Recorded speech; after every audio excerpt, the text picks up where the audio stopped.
Isa sa mga posibilidad na mangyari para sa Barangay Ginebra San Miguel ay ang backcourt tandem ni na Ivan Nele at ni RG Abarrientos. Ito yung tinitingnan ngayon na posibleng mangyari next year dahil na rin ang Northport Batang Pier at ang Barangay Ginebra San Miguel ay isa sa mga farm team ng Barangay Ginebra San Miguel itong Northport Batang Pier. Walang duda kahit hindi aminin nitong si Bonitan na ayon nga mismo sa isang ulat na itong si Ivan Nele ay tinitingnan na ngayon ang magiging performance ngayong Governors Cup dahil kinakailangan talaga ng Barangay Ginebra San Miguel ang katandem ni RG Abarrientos dahil nagkakaedad na itong si L.A. Tenorio.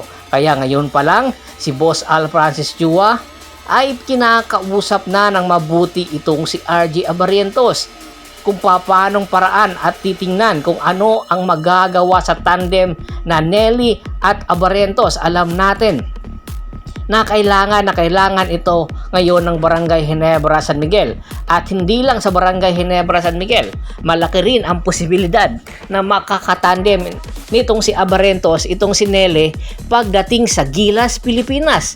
Alam natin na si Coach Tim Con ngayon ang nagtitimon sa Gilas, Pilipinas at anytime ilalagay na ni Coach Tim Con itong si Abarrientos sa Gilas, Pilipinas. Kaya ngayon palang hinahanda na ng Northport Batang Pier ang posibilidad na itong si Nele ay malaki ang magiging destinasyon neto sa Barangay Ginebra San Miguel.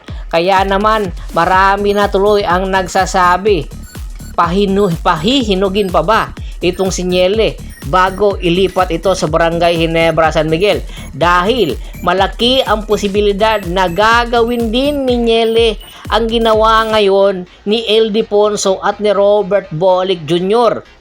Dahil nga hindi masaya itong si Ildefonso at Robert Bolick Jr. kaya iniwan ang Northport Batang Pier. Marami tuloy ang naghihintay. Bakit nga ba hindi pa pinapipirma ng Northport Batang Pier or hindi pa pumipirma si Ivan Nele sa Northport Batang Pier? Ikaw ba naman pipirma ng 250,000? Ganon ang sinasahod mo sa Korea ay $8,000 kada buwan. Kaya naman wag nang asahan na itong si Dave Ildefonso ay pipirma sa Northport Batang Pier.